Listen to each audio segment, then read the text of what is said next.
Destiny's Child. And like I said, I'm a little late, but like I said, we are going to have a conversation today about the new IBF Junior welterweight champion of the world. And that being Richardson Hitchins took over last night and beat the dog crap out of Liam Pyro. Liam Pyro was a vigorous, vicious boxer and had been known to get in the ring and tear stuff up, as he did with the so-called boogeyman, Matias Sabriz, right? He whooped Matias Sabriz in good fashion. And this is when his position in the boxing scheme of things became known. Quite naturally, he was already given the credit of being an excellent boxer with what how many wins? 25 wins up on his belt before he lost to Richard Hitchison last night, right? That was his only defeat. And it was a lot of chatter between the two before the fight, right? And Richardson Hitchison was saying that he was going to go in there and stop Liam Pyro. But that wasn't the case. And I don't know if Richardson Hitchison was really serious about that statement, because he was having a lot of problems with Liam Pyro. Liam Pyro was actually was a good boxer, is a good boxer. I'm not going to take it away from one loss. One loss doesn't mean that your career is over, right? For me, as a boxer, well, I can't say for me because I never lost, so I can't say me. But the point that I was trying to make, I believe that one loss, especially with a career of 25 and old, one loss, right, is not going to make you or break you, right? For me, if I would have been in that position, it would have motivated me to get better and sharper at the game so I could come back and in a rematch with Richardson Hitchison, I would have went back to the drawing board and came out and asked for a rematch and went in there and did what I need to do to revenge myself and to get my record back intact. Not back intact for the loss record. You're going to always suffer that loss. But for some people that clamor for greatness, right, a loss with an undefeated record promotes and pushes them to become great, to go into the ring with the attitude of, man, I gotta get that man back for that loss, man. I know I can beat him. Those are the things that a serious boxer, goes through in the boxing scheme of things as a boxer, right? Now, quite naturally, y'all would know that because you have never suffered the actual feelings of being in the ring with another human being that's in there to tear your head off, right? So I can say that because I've been in that position before, and it's a good thing that I can take notice to the fact of how Liam Pyro is feeling today.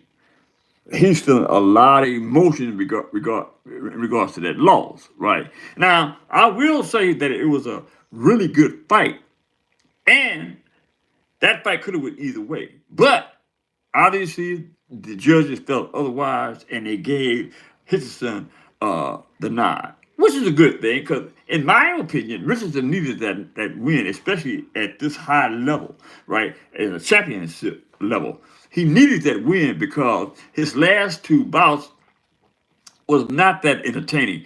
Now, I am not saying by any stretch of the imagination that he isn't good. He is good, but he is not elite. He is not of the level of, let's say, in the lighter weight division, Javante Tank Davis, or in the same division, a Devin the Dream Haney, right? There's a lot of talk about Devin the Dream Haney and where he is in the general dynamics of boxing when it comes to that particular division, because he is a title holder in the WBC junior welterweight level, right?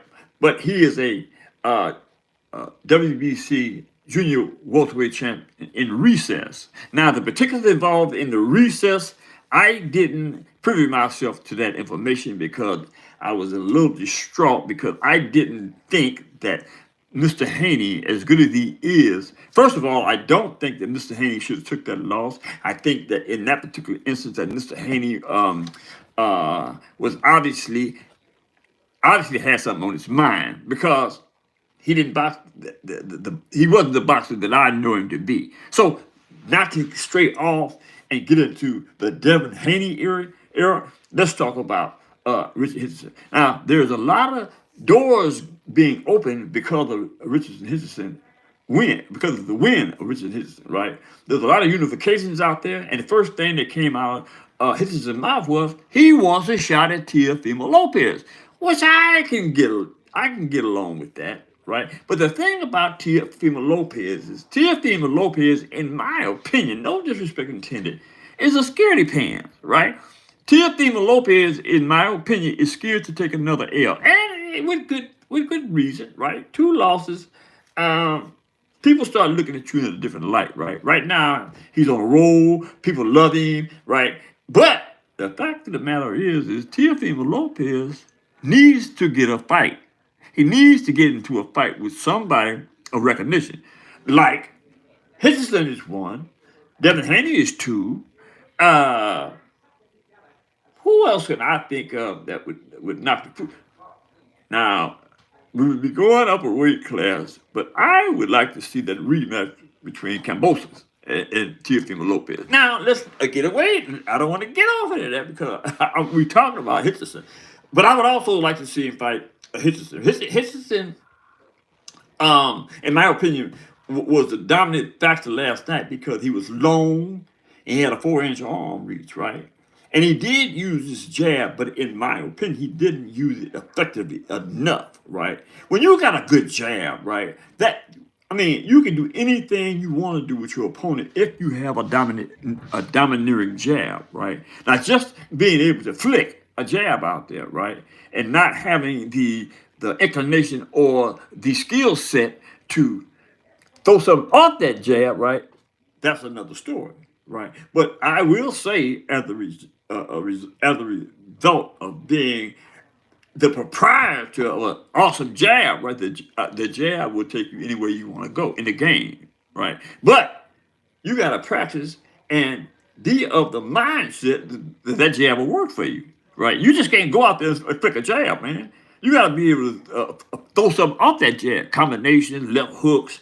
It's a rare punches that go with the jab. But I'm saying to you guys is the jab is the number 1 weapon in a good boxer's arsenal. You understand what I'm saying? I mean, that's real. Keeping it 100. So I don't know who I really want Hitchins in the fight. Teofimo Lopez, like I said, is a good fight. But I would also like to see him fight somebody like Devin the Dream. Yeah, I'm stuck on Devin Haney because I know there's still a lot in Devin Haney, but it just remains to be seen. He needs a good fight. And in my opinion, a good fight for all practical purposes would be Teofimo Lopez. Oh, I'm got to go.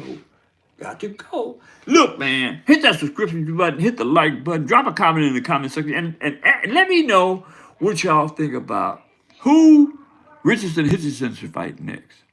Let me know what y'all think about that. And share this darn video with your friends and relatives, man. I ain't asking too much of y'all. That being said, got to go. Peace out.